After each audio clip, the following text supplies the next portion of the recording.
मृणालताई गोरे उड्डाणपुलासाठी 248 कोटी रुपये इतका खर्च करण्यात आला आणि यानंतर मुंबईकरांच्या हाती काय लागलंय तर उबडखाबड आणि असमतोल रस्ते।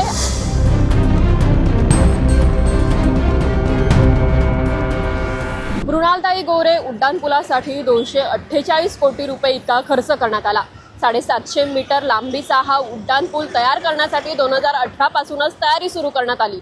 2026 उजाडलं आणि यानंतर मुंबईकरांच्या हाती काय लागलंय तर उबडखाबड आणि असमतोल रस्ते आणि यानंतर उड्डाणपुलाची जी परिस्थिती आहे ती अतिशय दयनीय झाली असल्याचं पाहायला मिळतंय। एकंदरीत हा संपूर्ण मुद्दा काय आहे किंवा सोशल मीडियावर व्हायरल होणारा मृणालताई गोरे उड्डाणपुलाचा व्हिडिओ नेमकं याची सत्यता काय आहे हे जाणून घेण्यासाठी आम्ही स्वतः इथे आलेलो आहोत। उड्डाणपुलावर सध्या आपण उपस्थित आहोत आणि आपण पाहतोय की कशा प्रकारे असमतोल रस्ते आणि उन्हामुळे जे आहे मोठ्या प्रमाणामध्ये या ठिकाणी येऊन वाहतूक ये जा करत असते आणि त्यामुळे कशा प्रकारे या टायरचे ठसे आपल्याला पाहायला मिळतात। एकंदरीतच 6 जून 2026 अगदी शनिवारी या उड्डाणपुलाचं लोकार्पण हे महापौर रितू तावडे यांच्या उपस्थितीमध्ये करण्यात आलं। आजूबाजूला तुम्ही जर बॅनर पाहत असाल श्रेयवादाची लढाई सुरू आहे, आम्हीच कसं चांगलं कामकाज केलेलं आहे, आम्हीच कसं मुंबईकरांचा विकास करतोय असं वारंवार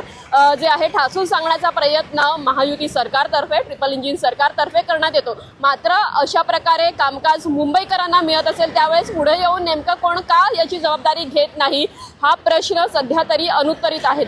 आता हे संपूर्ण जे आहे असमतोल रस्त्यासंदर्भात जे उड्डाणपुलाचे जे कामकाज दिसते निकृष्ट दर्जाचं या संदर्भात मुंबई महानगरपालिकेने दुसरीकडे स्पष्टीकरण दिलेलं आहे। या ठिकाणी मास्टिक असल्फाट हा जो आहे आपण पाहतोय की टाकलेला आहे, त्यामुळे हे असमतोल रस्ते कालांतराने समतोल होतील असं स्पष्टीकरण दिलेलं आहे। तर दुसरीकडे महापौर रितू तावडे यांनी देखील याची तांत्रिक बाबी जी आहे किंवा याची पाहणी केली जाईल आणि त्यानंतर जर खरंच चुकीचं काही आढळलं, निकृष्ट दर्जाचं कामकाज आढळलं तर संबंधित कंत्राटदारावर जे आहे कारवाई केली जाईल असं देखील म्हटलेलं आहे। मात्र अवघ्या 2 ते 3 दिवसांमध्ये उड्डाणपुलाची अशी अवस्था का होते हा मुख्य प्रश्न आणि महत्त्वाचा प्रश्न हा उपस्थित राहतो। आता हे कंत्राट देण्यात कोणात आलं होतं तर जॉईंट व्हेंचर आहे। त्या कंत्राटदाराचे पहिलं म्हणजे MEPL आणि ज्ञान या जॉईंट व्हेंचरला हे संपूर्ण जे आहे कंत्राटदाराचं या उड्डाणपुलाचं जे आहे कामकाज देण्यात आलेलं होतं। मात्र या संपूर्ण जे आहे घडामोडींनंतर किंवा उड्डाणपुलाचं लोकार्पण केल्यानंतर आपण जी दृश्य पाहतोय त्यामुळे कशा प्रकारे कामकाज झालेलं आहे आणि करदात्यांचे पैसे कसे बुडालेले आहेत हे या माध्यमातून दिसून येतंय।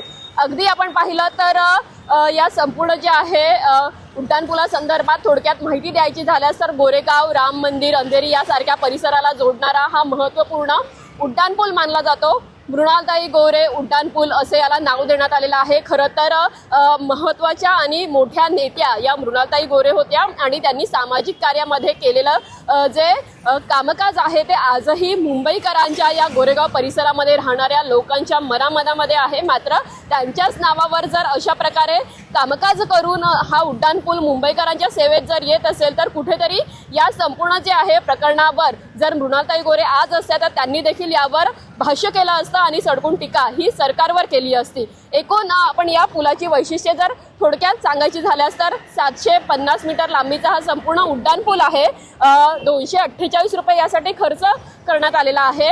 मात्र या संपूर्ण जे आहे प्रकल्पासाठी 2018ला परवानगी दिली होती। 2026 हे कामकाज करण्यासाठी उजाडलं पूर्ण झालेलं आहे आणि या दरम्यानच आपण पाहिलं का विस्तारित हा पूल करण्यात आलेला आहे आणि याचं विस्तारीकरणाचा मुद्दा देखील मुंबई महानगरपालिकेमध्ये सत्ता आल्यानंतर चर्चेच्या केंद्रस्थानी होता। निकृष्ट दर्जाचं कामकाज जे कंत्राटदार आहेत MEPL आणि ज्ञान हे जॉईंट व्हेंचरद्वारे त्यांच्यावर आता कारवाई केली जाते का किंवा अशाच प्रकारे जे आहे जैसे ते कामकाज राहील किंवा पावसाळा जर जवळ आल्यानंतर यामध्ये अधिकची भर जी आहे या निकृष्ट दर्जाच्या कामकाजामध्ये पडणार ही प्रश्न सध्या तरी अनुत्तरित आहेत। मात्र मुंबई महानगरपालिकेनं या संपूर्ण जे आहे प्रकरणाकडे लक्ष देणं देखील तितकंच गरजेचं आहे। स्पष्टीकरण आलेलं आहे। मात्र जर असंच कामकाज राहिलं तर किंवा असंच जे बांधकाम राहिलं तर कुठेतरी या संपूर्ण जे आहे घडामोडी अतिशय गांभीर्याने याची दखल घेणं मुंबईकरांसाठी देखील किंवा महानगरपालिकेसाठी देखील तितकंच महत्त्वपूर्ण